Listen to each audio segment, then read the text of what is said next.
Il ne faut pas émouvoir les frelons. Ce vieux proverbe nous rappelle qu'il n'est jamais de bon augure de se faire des ennemis, aussi petits soient-ils. Il est vrai qu'aussi petits qu'ils soient, nul ne souhaite, je le crois, s'attirer le courroux de ces insectes fort peu courtois. Bienvenue dans le podcast du réseau Fredon France, l'émission qui vous rappelle que nature rime parfois avec piqûre. Fredonnons. Une salade qui pousse, je trouve ça merveilleux. Fredonnons la nature. Partout les pucerons, enfin j'ai des horreurs. Un podcast Fredon France. Dans cet épisode, nous allons parler du frelon asiatique, embêtant insecte social dont on retrouve les nids d'un bout à l'autre de la France. Et pour cela, je suis en compagnie de Christian Boivin. Donc à la Fredon PACA, je suis inspecteur phytosanitaire, donc essentiellement au niveau du passeport pour les plantes. Je fais aussi des inspections en export et aussi des formations. Donc les formations, c'est tout ce qui est certi-phyto, certi-biocide, protection biologique intégrée, tout ce qui est lutte biologique en fait, et notre frelon asiatique préféré. Le frelon asiatique, de son petit nom Vespa velutina, est un insecte de l'ordre des hyménoptères qui compte par exemple les abeilles, les guêpes et les fourmis. Il s'agit, comme on peut le deviner facilement avec son nom, d'une espèce exotique envahissante venue d'Asie, probablement importée de manière fortuite par l'homme. Il s'est installé en France et en Europe depuis 2004, ce qui en fait aujourd'hui l'une des 3 espèces de frelons présentes sur notre territoire. Alors des gros trucs qui volent, il y en a beaucoup, comment on le reconnaît spécifiquement ? Comment on reconnaît un gros truc qui vole ? T'as les oiseaux, donc c'est pas un oiseau, ça n'a pas des plumes, c'est plus petit, c'est-à-dire que les gros trucs qui volent, généralement chez nous, c'est des papillons. Donc des bestioles qui ressemblent, il y en a plein. Pour faire simple, c'est une grosse guêpe. Il est grosso modo noir, avec au niveau des fesses des rayures un peu orange. Et il peut y avoir plein de formes d'orange. Les frelons asiatiques sont donc des grosses guêpes que l'on reconnaît de par leur tête noire, leur face jaune-orangé, leur corps brun foncé et surtout le jaune qu'ils portent à l'extrémité de leurs pattes. Ils sont, d'une manière générale, plus petits et plus foncés que les frelons européens. Il s'agit par ailleurs d'un insecte social, c'est-à-dire que, comme les fourmis ou les abeilles, les populations sont composées d'une reine accompagnée de nombreuses ouvrières. Le truc, c'est que contrairement aux frelons européens, cette espèce a une capacité de prolifération et de colonisation un poil effrayante. Nous, on est habitué à un frelon, l'européen, où une mère va pondre à peu près 5000 œufs dans sa vie, qui dure un an. Et là, on a récupéré un frelon asiatique qui va pondre 10 à 15 000 œufs dans sa vie. Donc, que des ouvrières. Puis juste avant de mourir, la mère, elle va pondre un petit peu des reines pour l'année d'après et un petit peu des mâles pour aller se reproduire. Depuis 2004, et d'année en année, tu pars du principe qu'une reine, quand on leur met des GPS dessus, les mères, elles peuvent faire 40 km d'un coup. Donc, d'année en année, le Muséum d'histoire naturelle fait une cartographie. Et donc, depuis 2004, comme là on est en 2022, tu pars du principe qu'il est dans tous les départements, mais il n'est pas forcément embêtant dans chaque buisson de France métropolitaine. Il faut dire qu'on n'a pas très envie de les voir s'installer dans chacun de nos buissons. Différents enjeux sont associés à sa propagation, et notamment des enjeux de santé publique. Il n'y a pas beaucoup d'animaux qui peuvent nous tuer. Là, si on n'a pas de bol, on est piqué au niveau de la bouche, au niveau du cou, et qu'on soit allergique ou pas, parce qu'il y a une piqûre, on va plus ou moins gonfler. Donc, il y a à peu près entre 15 et 30 morts tous les ans en France. Là, le réflexe, en fait, c'est dès qu'on voit des insectes qui nous volent autour, c'est de fermer la bouche. Pour pas qu'ils nous rentrent dans la bouche, qu'ils piquent et que là, on gonfle direct. Chez les insectes sociaux dangereux, on a une échelle d'agressivité qui est un peu informelle. Mais ça va ils sont pas nombreux et t'attaquent pas longtemps, faut que tu te mettes à l'abri. Comment il est agressif ? C'est le nombre de bestioles qui t'attaquent et pendant combien de temps il t'attaque. Donc les classes 1, c'est des frelons ou des guêpes sympas, mais pas si sympas que ça parce que tu vois les petites galettes qu'on a des fois accrochées chez nous, ce qu'on appelle les guêpes polistes, c'est pas des grosses galettes, ça est entre 10 et 100 bestioles. Et généralement, quand tu t'éloignes à 5 ou 10 mètres du nid, elles te laissent tranquille. Donc t'as pas beaucoup de bestioles sur pas beaucoup de mètres. Classe 1, sympa. La classe 2, c'est notre frelon européen à nous. Ça peut monter jusqu'à 1000 bestioles qui vont te poursuivre sur 30 à 50 mètres. Donc, sympa. La classe 3, c'est notre frelon asiatique. C'est les guêpes qui peuvent faire leur nid sous terre. Tu es en train de tondre la pelouse tranquille, puis d'un seul coup, tu as un nuage de 5000 guêpes qui sortent et qui vont te poursuivre jusqu'à 50 à 100 mètres. Donc là, tout le monde ne s'appelle pas Usain Bolt. Donc, j'ai jamais fait le 100 mètres en 10 secondes.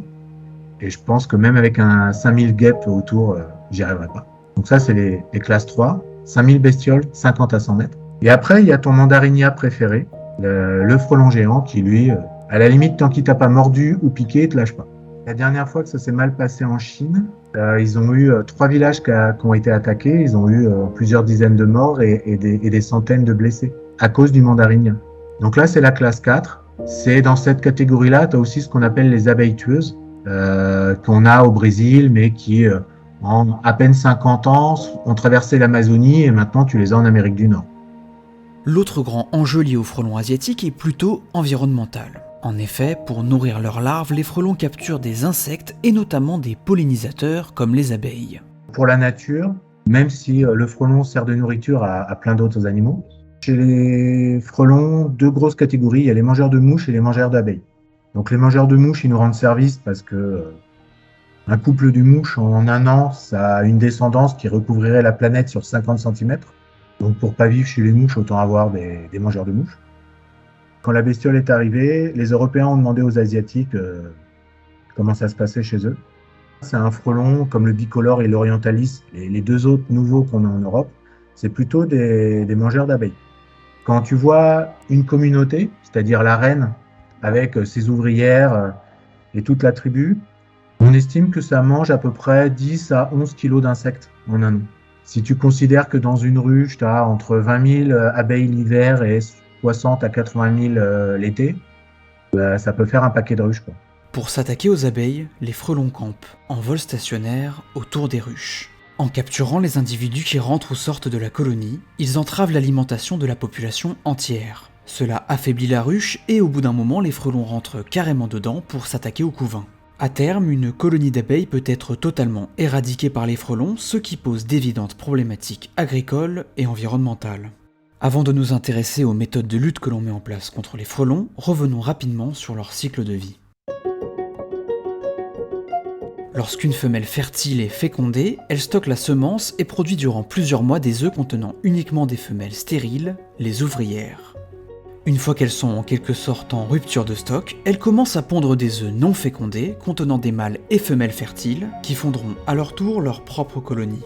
Il n'y a que les reines qui survivent à l'hiver. Donc généralement, elles sont solidaires. Tu as 2, 3, 4, 5 reines qui vont veiller les unes avec les autres. C'est des sœurs en fait, qui sont tristes d'avoir été chassées de leur nid de naissance. Parce que dès qu'elles sont accouplées avec des mâles, elles vont changer d'odeur. Les insectes sociaux, ils discutent avec plein d'odeurs. On connaît à peu près 80-90 odeurs différentes utilisées par ce frelon-là. Il y a des odeurs pour dire « Ah, j'ai trouvé de la bouffe ». Et ils mettent l'odeur sur l'endroit pour te dire « C'est par là ». Ça peut être une odeur pour dire « Attention, il y a un animal qui se rapproche trop près de notre maison, soyez prêts à attaquer ». Il y a une odeur qui te met dessus pour dire « C'est toi le méchant ». Et même s'ils t'ont jamais vu, ils te sentent de loin et du coup, pourquoi ils t'attaquent ? Ils ont senti que tu étais un méchant. Donc en fait, les reines, au début, elles sont pas fécondées, elles sortent du nid et elles ont leurs odeurs de naissance. Et dès qu'elles vont être fécondées, elles vont changer certaines odeurs.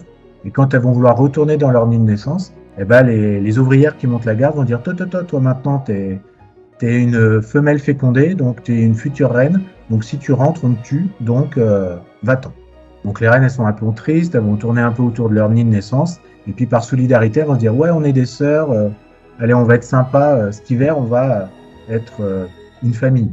Et au printemps, c'est la guerre, chacun dans son coin, baston. Rejetées par la colonie qui les a vues naître, les reines vont devoir, comme leur propre mère avant elles, prendre définitivement leur indépendance. À noter que le destin des femelles fertiles non fécondées n'est pas plus enviable. Après la mort de la colonie, elles restent dans le nid vide de leur mère et, incapables d'enfanter des ouvrières faute de fécondation, vont s'y laisser mourir. Mais alors que se passe-t-il par la suite pour nos femelles fécondées ? Donc elles vont fabriquer un nid en 2 jours à 2 semaines, ça dépend du fichot, si elles ont du matériel. Et le premier nid, ça va être gros comme une orange, avec une seule galette de ponte à l'intérieur. Tu vois une boule comme une orange, il y a une porte en bas, une ouverture, et tu as une galette, c'est comme une plaque dans laquelle il y a des petites alvéoles, comme on a dans les ruches. Et dans chaque alvéole, elle va pondre un œuf. Parce que comme la reine, il faut qu'elle fasse tout, il faut qu'elle fabrique la maison et qu'elle chasse.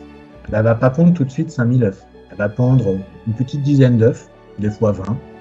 Puis pendant 30 à 45 jours, elle va chasser de la viande. Donc, ça peut être des mouches, des abeilles, d'autres insectes. Et elle va nourrir ses larves.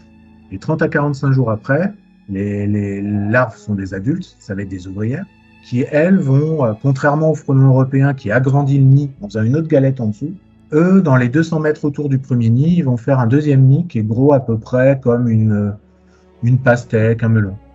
Là, tu vas avoir 2 à 3 galettes, et la reine, elle sort plus, elle chasse plus, elle va simplement pondre, et c'est les ouvrières qui vont nourrir et fabriquer. Donc ça va être le deuxième nid de l'année, c'est généralement vers mai-juin.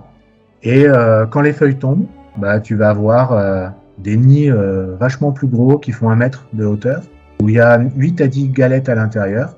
Et là, tu peux avoir jusqu'à 5000 bestioles à l'intérieur. On peut alors trouver ces nids un peu partout, du tronc d'arbre creux aux fenêtres de maisons, en passant par les compteurs électriques. Mais alors comment on gère tout ça ?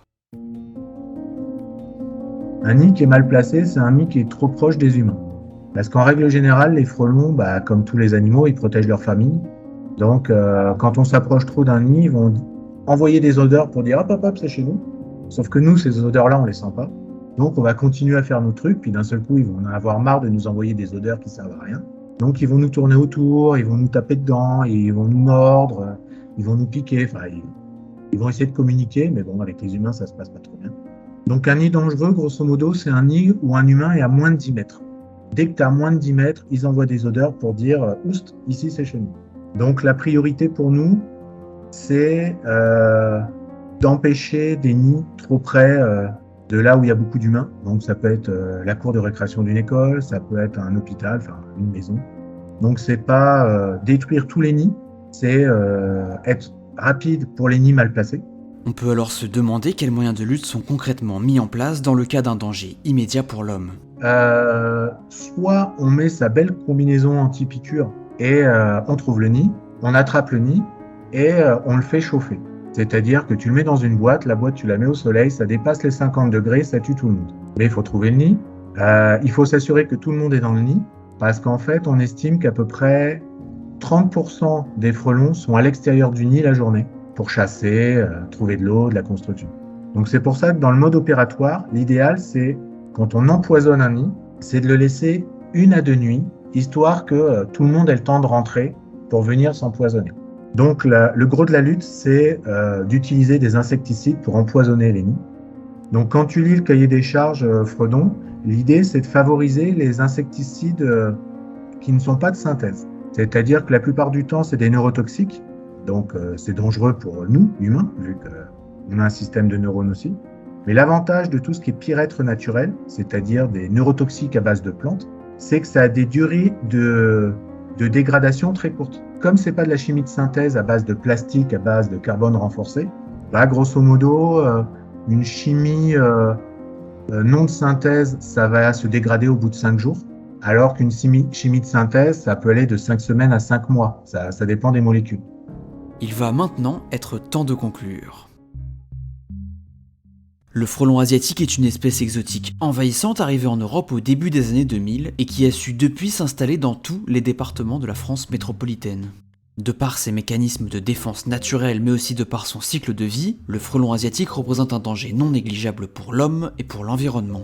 S'il existe plusieurs méthodes de lutte relevant de la lutte mécanique ou biologique, elles ne sont à ce jour pas suffisamment efficaces ou trop spécifiques pour être mises en place de manière systématique. On utilise ainsi, encore aujourd'hui, des méthodes chimiques. D'un point de vue de la gestion, on se concentre principalement sur les nids qui représentent un danger immédiat, soit ceux qui se trouvent à moins de 10 mètres de l'homme. Vous pouvez obtenir plus d'informations sur le frelon asiatique via le site internet de Fredon PACA, fredon.fr/PACA, mais aussi sur le site de l'Observatoire des espèces à enjeu pour la santé humaine. Nous vous conseillons aussi de visiter le site internet du Muséum national d'histoire naturelle qui a un programme spécifique sur le sujet, et enfin le site du Centre de ressources sur les espèces exotiques envahissantes. Un grand merci à Christian Boivin pour cette interview passionnante, à l'équipe de Fredon France et au comité technique pour leurs différents retours. Vous pouvez retrouver l'ensemble des ressources bibliographiques et musicales qui nous ont permis de monter cet épisode via notre compte Twitter @podcast-fredon. Et moi je vous dis à la prochaine.